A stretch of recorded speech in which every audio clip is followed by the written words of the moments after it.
Welcome to Revenge Return, where love is never simple, revenge is never accidental, and every story unfolds with secrets, betrayal, and emotional twists you won't see coming. This is where the story begins. I was sitting in my Seattle office when my phone buzzed. Unknown South Carolina number. I almost declined it. Miss Chen?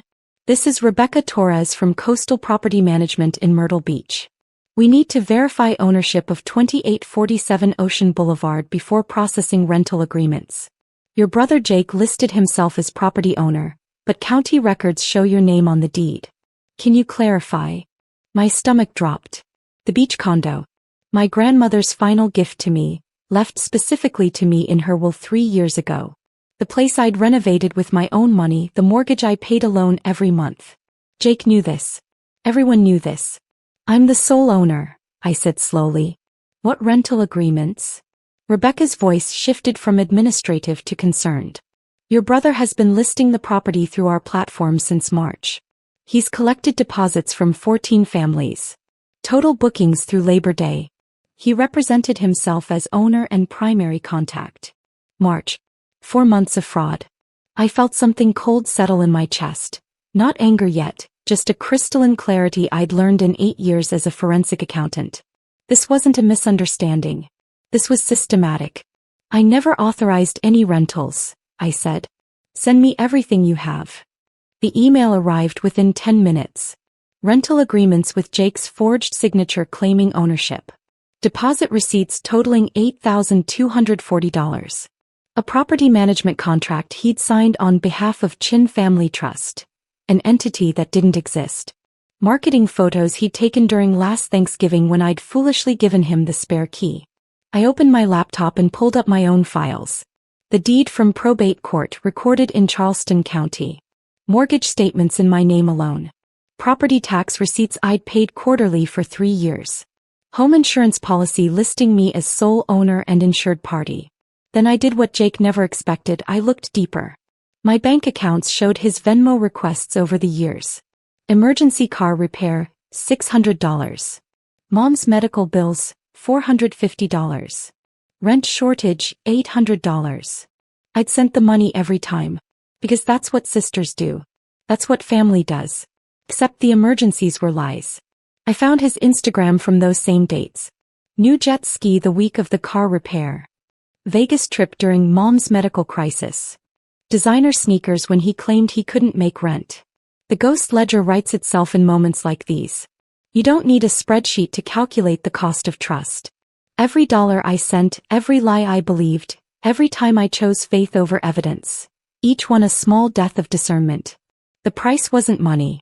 It was the years I spent thinking I had a brother who occasionally struggled, when really I had a con artist who occasionally remembered my name. I called my attorney.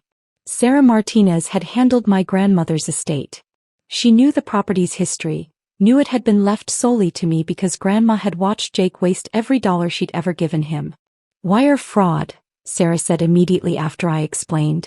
The moment he collected money across state lines for a property he doesn't own, he crossed into federal territory. How much has he collected? Over $8,000 in deposits. God knows how much more he planned to collect through summer. I'm sending you to a colleague who specializes in real estate fraud. Meanwhile, don't contact Jake. Don't warn him. Let him think everything's fine. That was the hard part. Playing normal while building a case. Jake called that evening, his voice cheerful. Hey sis. How's Seattle? Busy, I said. You? Actually amazing. Got a little side business going. Investment thing. Finally getting my finances together. Investment thing. I pressed my phone against my ear and said nothing. Anyway, Jake continued, I was thinking about visiting you in July. Could I crash at your place for a week? July's not good, I said quietly. I'll be busy.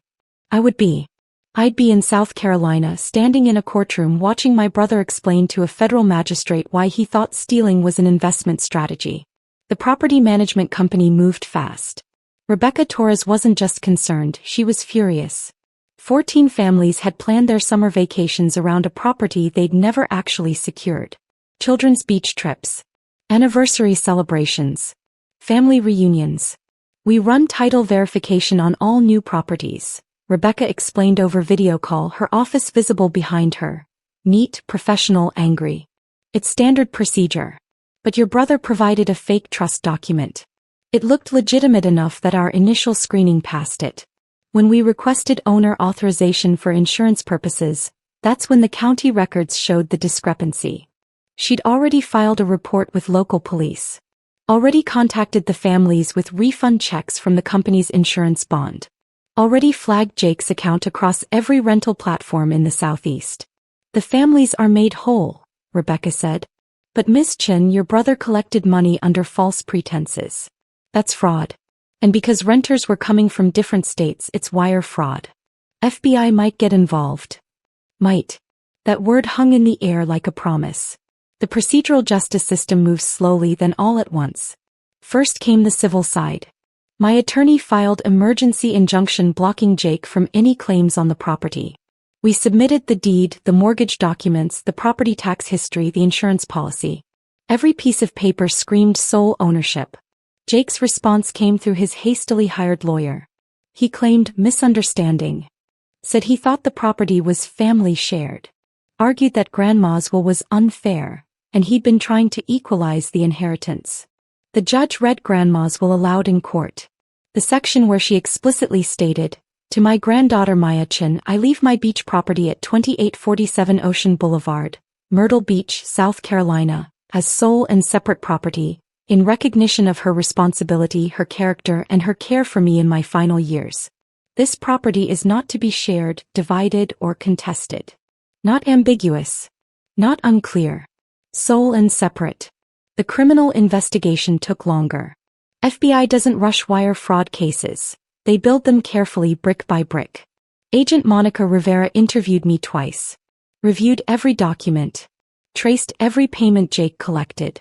Cross-referenced his bank statements with the rental agreements. He's been running variations of this scam for years, Agent Rivera said during our second meeting. Different properties, different platforms. Your condo is just the biggest score. He's collected over $40,000 across multiple schemes. I thought of the Venmo request. The emergencies. The struggles. All of it funding what? A lifestyle he never earned. Trips he never deserved. What happens now? I asked. Now we let him think he got away with it, Agent Rivera said. Until we don't. Jake was arrested in July. Not at my condo, he'd never actually set foot there as owner. They picked him up at Mom's house during Sunday dinner, where he'd been bragging about his consulting business to our aunt and uncle. The charges: wire fraud, identity theft, forgery, filing false documents. Federal charges carry weight. His public defender asked about plea deals immediately. I attended the preliminary hearing. Sat in the back row. Jake saw me, his face draining of color. He mouthed something. Maybe sorry. Maybe, help me. I couldn't tell. Didn't care to. The prosecutor laid it out cleanly. 14 families defrauded. $8,240 stolen. Forged ownership documents. False trust entity. Pattern of similar behavior across 3 states. The magistrate set bail at $50,000. Jake couldn't make it. He spent 3 weeks in county jail before Mom mortgaged her house to free him. That hurt worse than the fraud. Watching her sacrifice for his crimes. But she made her choice. I'd made mine. The civil case concluded first. Permanent injunction granted. Jake was barred from making any claims on the property, ever. Ordered to pay restitution of $8,240 plus my legal fees. Another $12,000. He'd pay it in installments for years, assuming he ever could. The criminal case took 8 months. Jake pleaded guilty to reduced charges in exchange for testimony about his other schemes. Federal sentencing guidelines recommended 18 to 24 months. The judge gave him 20 months in federal prison, 3 years supervised release, and ordered full restitution to all victims. At sentencing, the judge said something I'll never forget. Mr. Chen, you didn't just steal money. You stole trust, you stole family memories, you stole your sister's peace of mind. And you did it without hesitation, without remorse, until you were caught. That tells me everything about your character. Jake cried. Asked to address me. The judge allowed it. Maya, I'm sorry. I messed up. I was desperate. Please forgive me. I stood. looked at him directly, said 5 words, "I forgive you," from distance. Then I walked out. It's been 14 months. Jake's still incarcerated, eligible for release in 6 months with good behavior. Mom calls sometimes asking if I'll give him another chance when he's out. I tell her the same thing every time. He can rebuild his life. Somewhere far from mine. The condo sits quiet most of the year. I rent it properly now through Rebecca's company. Ironically, she's the best property manager I could ask for. Summer bookings stay full. Families make memories there. The place Grandma left me finally serves its purpose. I visited last month. Walked the beach at sunrise. The ocean was cold, sharp, exactly what I needed. I thought about Jake, about family, about the cost of mercy without boundaries. Grandma knew. That's why she left the property to me alone. That's why her will was so specific, so clear, so protective. She'd watched Jake's patterns for years. Saw what I couldn't see or refused to see. The deed sits in my fireproof safe. My name. Sole owner. Separate property. Some gifts aren't meant to be shared. Some boundaries aren't meant to be crossed. Some people prove again and again exactly who they are. I believe them now.